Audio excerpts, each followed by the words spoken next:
One of the things that we did around about 12 months ago was to have a series of workshops inside different parts of Vodafone and say, so out of all this, where are the areas that mobile can play a role? And then we went back to the different sectors and say, so what are your expectations of the role that mobile's going to play in your spaces? So I've just picked off 4 or 5. This is what the outside world is saying about how they are expecting mobile to help them. A bit about identity.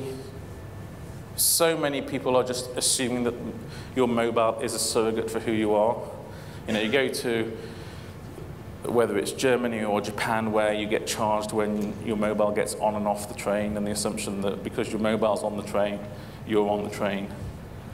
Very early signals, but lots of people are very much expecting that your SIM card is you, and therefore it provides access to a whole load of things off the back of it. So as a general thing, everybody's assuming that this is going to happen, and that the one thing that's always on you is your SIM card. Almost to a point of, it's almost like embedded on you type attitudes, but the outside world just expects this to happen, and therefore it has, and they're planning lots of interesting things around that. And the money thing, obviously M-Pesa gets everybody excited, but just the whole potential about where that's going to go is there. Some people blind to the fact that it will never become 100%.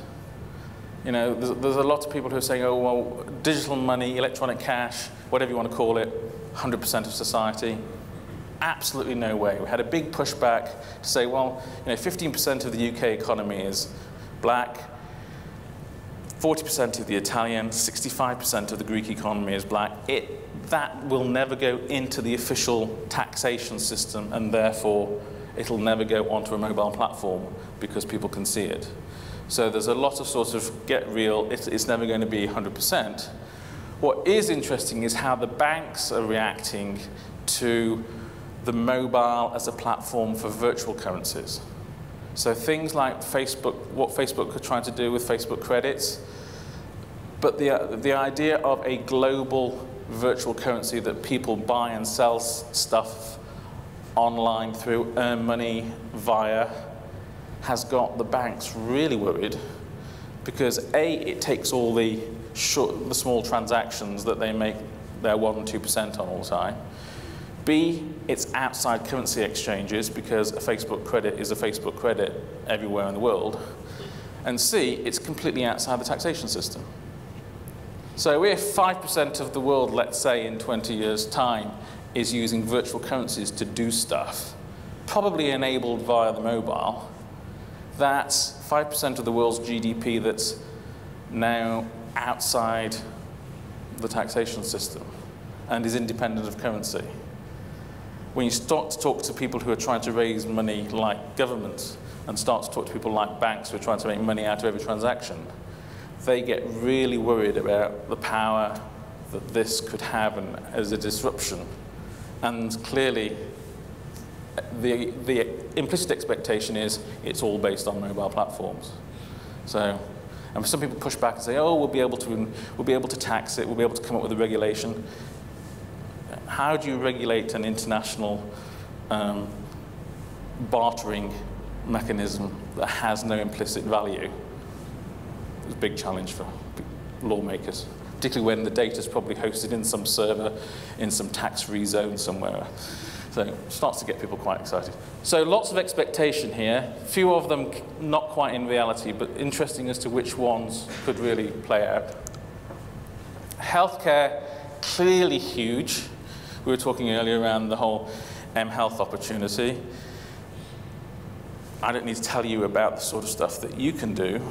The interesting thing when you start to talk to some of the government people who are looking at financing this is the challenge that largely today we fund sick care, not healthcare.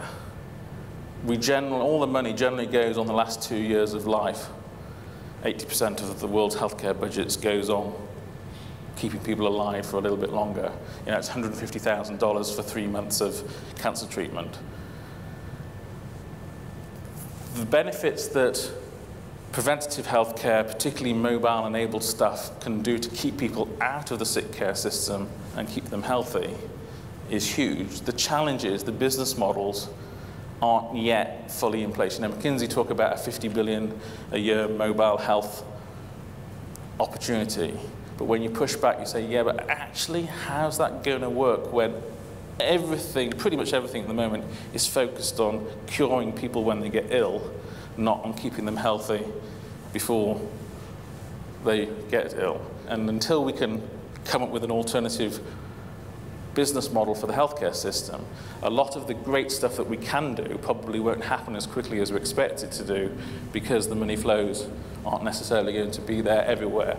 They may well be there in Africa and India, way ahead of the more regulated parts of the world where people tend to think of this having a big opportunity.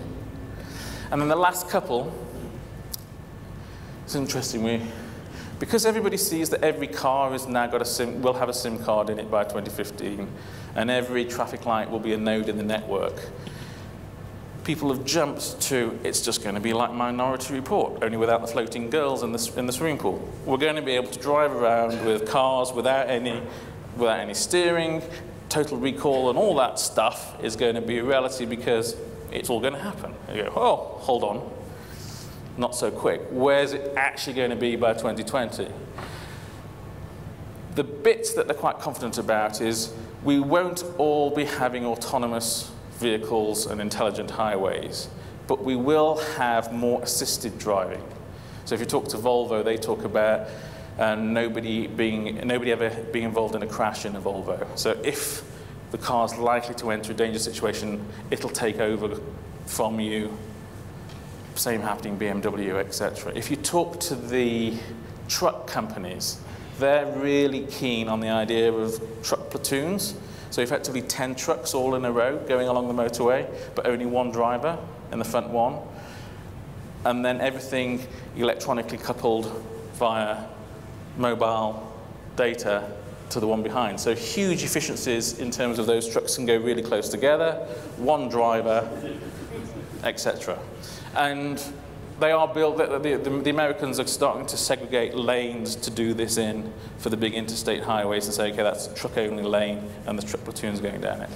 The more interesting stuff is actually around inside urban environments, where people are looking at totally autonomous delivery trucks, particularly electric trucks, are likely to start coming in. You know, you've got examples like the at Heathrow Airport, Terminal 5, I don't know whether you've seen the totally unmanned things that go from Terminal 5 to the car park. People are expecting those to go off tracks and to use mobile as a navigation. So lots and lots of expectation, massive amounts of investment going in. Big problem. All this assumes that we've got data on everybody on every piece of road. And obviously,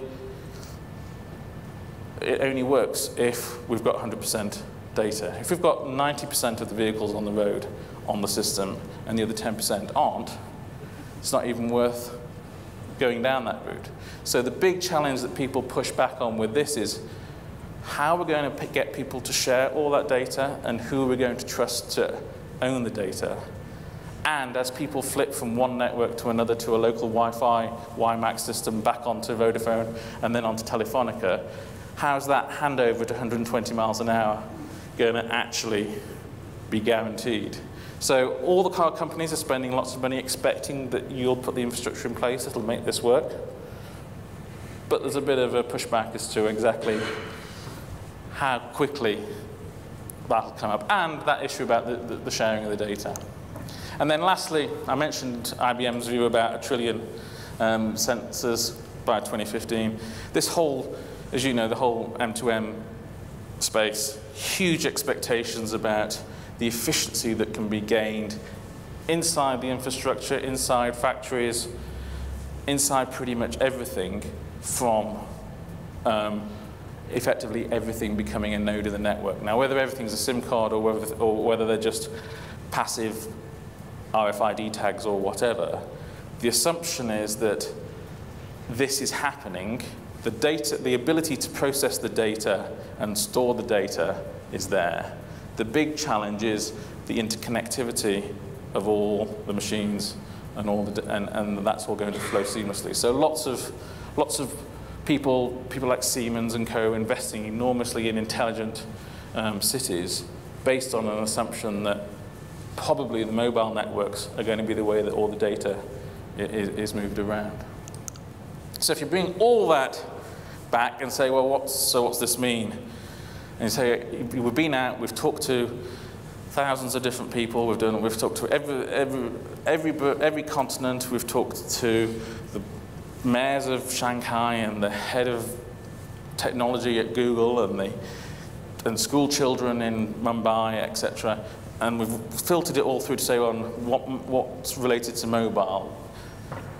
The two big things that came to the top out of all this was, one, about the network.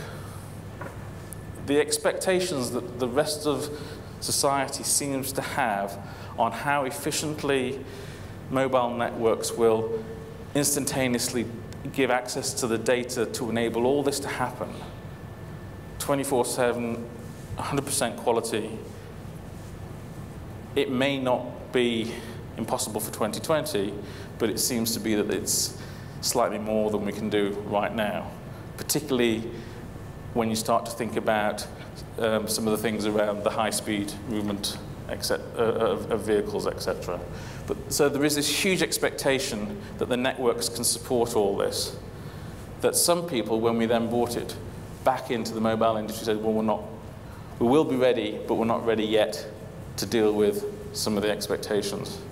And then the other one going back to the identity issue, lots of people expecting something really big to go wrong with personal data sometime in the next few years. We had a workshop in Washington with the various people in the American government involved, and somebody there came up with the phrase, we think there's going to be a privacy Chernobyl. We don't know what it is, and what's happening with PlayStation and Facebook isn't even a privacy 3 Mile Island. Something really, really big is going to go wrong with personal data, probably in the healthcare space, because you've got relatively important information being given quite low levels of security. There's an expectation that people are pushing at the edges of consumer privacy too much, that something's going to give, and there could be a backlash. So the challenge, flipping it around, is how do you proactively prevent that happening? How do we get in place the right agreements, the right protocols around customer data, particularly at an individual, not necessarily an aggregated level, so that that problem doesn't happen? And when you talk to people and say, well, who's responsible for this? They all just turn around and say, oh, well, that'll be the mobile phone networks then, because the data's flowing through their networks. So there's a huge expectation, again, that it's down to the collective mobile world to solve this problem before the problem actually starts to be a big barrier. And then just wrapping all that up is sort of a big step back, I suppose. And previous to this, I'd never really sort of interacted much with the mobile world, but I spent most of my time in other sectors. It seems to be that if the last 20 years the mobile sector has grown because you've been able to control what you're doing, and you've been able to say, we want to do this, and we're going to do this, and we'll roll out 3G and 4G, and we're going to do all this. The outside world has got so many expectations on what you're going to do over the next 10 years that it's probably going to be 50% doing stuff within your space, but the other 50% is going to be helping everybody else deliver their expectations. So as I said, some of that may be totally comfortable and totally familiar. Some of it you may disagree with violently, but that's a view of how, when we went around, talked to all these people, brought it all together, and then said, so what are they saying about mobile? At a headline level, in 40-odd minutes, that's sort of what they're saying.